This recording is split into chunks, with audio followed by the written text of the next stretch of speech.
ఒక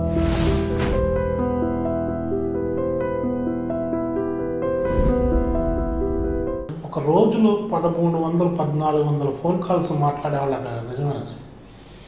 మాట్లాడేవాడిని. ఇప్పటికి కూడా నాకు అదేందో ఆ ఫోన్తో వదలటం లేదు. నాకేంటంటే అసలు తొలి రోజుల్లోనైతే పార్టీ ఆఫీస్లో ఫస్ట్ 23 జిల్లాలకు కూడా ఒక కమ్యూనికేషన్ సార్ చెప్తే 23 జిల్లాలకి కమ్యూనికేట్ చేసేవాడిని ఉదయం. మళ్ళీ సాయంత్రానికి 23 జిల్లాల నుంచి సమాచారం తీసుకొని నోట్ తయారు చేసి సార్కి ఇచ్చాడు. అలా చాలా రోజులు ఒక్కడనే పనిచేసేవాడు. ఆ తర్వాత ప్రోగ్రామ్స్ కమిటీ వచ్చింది, ఆ తర్వాత లైబ్రరీ వచ్చింది. సార్ వీటన్నిటిని యాడ్ చేశాడు. మొదట్లోనైతే నేనే ఈ ప్రోగ్రామ్ కమిటీ పని, ఆ లైబ్రరీ పని అన్నీ కొంతమంది స్టాఫ్ని పెట్టుకొని చేస్తూ ఉండేవాడిని. అలా అయితే ఏమైందంటే ఈ క్రమంలో మళ్ళా రిటర్న్ కాల్స్ ఉంటుంటాయి. రిటర్న్ కాల్స్ ఉంటే వాళ్ళకి మళ్ళీ మేము సమాధానం చెప్పాలి. ఎంతో ఆశతో నమ్మకంతో మనకి ఫోన్ చేస్తే మనం సమాధానం చెప్పకపోతే మరి ఎట్లా వాళ్ళు ఏమి హోప్ ఉంటుంది కదా. అందుకని నాకు ఒక ఇదేంటంటే మిస్డ్ కాల్స్ ఉంటాయి. సాయంత్రం పడుకోబోయే లోపల ఎన్ని మిస్డ్ కాల్స్ ఉంటే అన్నిటికీ ఏదో నాకు వెసులుబాటు దొరికినప్పుడల్లా మాట్లాడి తెలుసుకుంటా ఏంటి సంగతి, ఏంటి ఏదన్నా ఉంది ఈ సమస్య, లేదు మనం చేయగలిగింది, నిష్పక్షపాతంగా చేసేస్తాం. ఈ విషయంలో ఒకటి, టీడీ జనార్దన్ గారి దగ్గరికి ఎవరైనా వచ్చి నాకు ఈ పని ఉంది అని అడిగితే వెంటనే దానికి సంబంధించినటువంటి ఏం ఆలోచించకుండా ఆ కన్సర్న్ వ్యక్తికి ఫోన్ చేయడము, లేదంటే ఒక లెటర్ రాసి ఇవ్వడము, అట్లా రాసి ఇచ్చేయడం జరిగిపోతూ ఉండేది అని అంటుంటారు. అవును కదా. మరి ఇప్పుడు మీరు ఎక్కడో జిల్లాలో ఏ ఊర్లోనో ఉండి ఇంట్లో పని మానుకొని పొద్దున్నే లేచి ఆటో ఎక్కు, బస్సు ఎక్కు, రైలు ఎక్కు, హైదరాబాద్లో దిగి మన ఆఫీస్కి వచ్చి మన్నే ఎందుకు కలవాలండి? వాడికి ఎంత అవసరం ఉంటే వస్తారు, ఎంత నమ్మకం ఉంటే వస్తారు.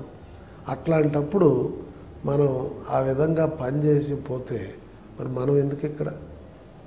అందుకోసం ఎవరు ఏ పని అడిగినా నేను నమ్మేది ఒకటే, మన ముందుకు వచ్చినటువంటి సమస్యలు 100% అటెంప్ట్ చేయాలి.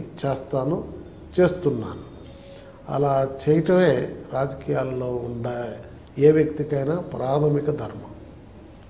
అలా చేస్తూ ఉంటే సమస్య తీవ్రతను బట్టి కానీ వాళ్ళ అదృష్టాన్ని బట్టి కానీ అవుతుంటాయి, కానీ కావు. మనం ప్రయత్నం చేయకపోతే మరి వాళ్ళు ఎందుకు అంత ఆశగా వచ్చి మన అడిగారు? అడిగిన తర్వాత ఏంటి? మన మీద నమ్మకం ఎట్లుంటుంది?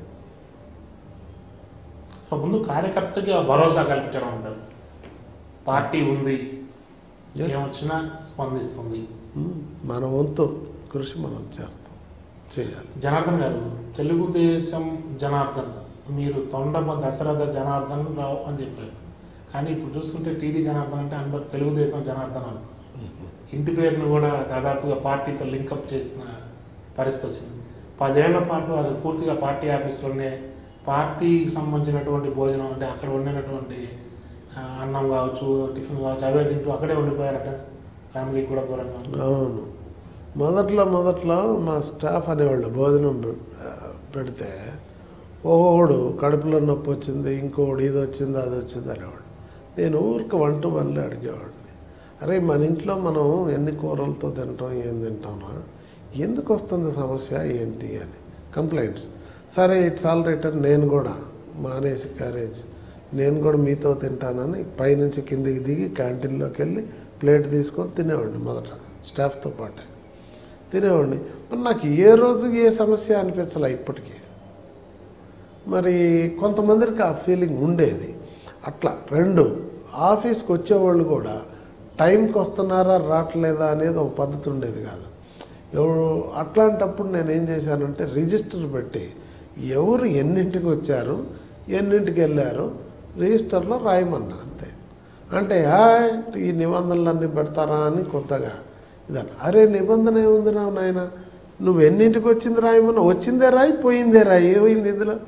ఒకళ్ళు ఏమనేవాళ్ళు అంటే నేను పని చెప్తే నేను ఒక్కడనే చేస్తున్నానండి, ఎవడు చేయట్లేదు అనేవాళ్ళు. సరే ఓకే, ఎప్పుడన్నా లేట్గా ఉండమంటే నన్నే ఉండమన్నారండి అనేవాళ్ళు. అట్ట కాదురా, యావరేజ్ వర్కింగ్ అవర్స్ ఎవరు ఎంత పని చేస్తున్నారో ఒక నెల చూసుకుందాం, ఎగుడు దిగుళ్ళు ఉంటే సరి చేస్తున్నాను. సంతకం పెట్టమని పంపిస్తే కొన్నాళ్ళు నామోషి అయిపోయింది అందరికీ. అప్పుడు నా పేరు రాయమన్నా, అరే రిజిస్టర్ తీసుకొచ్చి ఫస్ట్ నా పేరు రాయి, తర్వాత స్టాఫ్ పేరు రాయండి. నేను సంతకం పెట్టి పంపించేవాడిని. అప్పుడు నిదానంగా అందరు పెట్టాక యావరేజ్ వర్కింగ్ టైం తెలిసిపోయింది.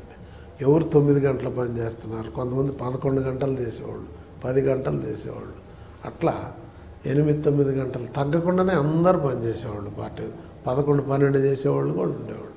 దాన్ని బట్టి కొన్నాళ్ళు అయిన తర్వాత కొద్దిగా రేషనలైజ్ చేసి భారం ఉన్న వాళ్ళకి షిఫ్ట్ సిస్టమ్ పెట్టాం. మార్నింగ్ 9 నుంచి రాత్రి 9 వరకు పీక్ టైంలో 2 అందుబాటులో ఉండాలా, స్లాక్ టైంలో ఒకడన్న మినిమం ఆఫీస్లో ఉండాలి. కనుక ఏ టైంలో పార్టీ ఆఫీస్కి బయట నుంచి ఎవరు మాట్లాడినా మనం ఇక్కడి నుంచి కమ్యూనికేట్ చేయాలన్నా సార్ సందేశాలు ఆదేశాలు ఒక సిస్టమ్ను అట్లా ఎస్టాబ్లిష్ చేసుకున్నాం. ఆ విధంగా నడిచాము.